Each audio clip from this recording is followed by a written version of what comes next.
નમસ્તે. યોગ આપણી ભારતીય સંસ્કૃતિની દેન છે.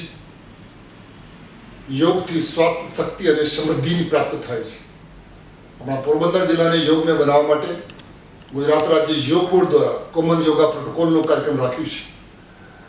હું પોરબંદર જિલ્લાના સમસ્ત સામાજિક આધ્યાત્મિક સંસ્થાઓને અને શહેરના આગેવાન લોકોને નિવેદન કરું છું કે આપ આ કોમન યોગા પ્રોટોકોલમાં ભાગ લો.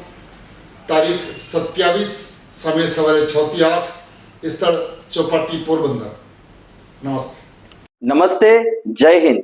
ગુજરાત રાજ્ય યોગ બોર્ડના ચેરમેન માનનીય શ્રી શિષપાલજી રાજપૂત આજે પોરબંદરની અંદર યોગ સંવાદ અને યોગ શિબિરના માધ્યમથી યોગની ગંગા વહાવવા આવી રહ્યા છે. ત્યારે આપણે સૌ એક્સ્ટ્રીમ ફેમિલી અને પોરબંદર વાસી આ યોગ ગંગામાં સ્નાન કરી આ કાર્યક્રમને જે છે ઉત્સાહ અને ઉમંગથી સફળ બનાવીએ. ધન્યવાદ.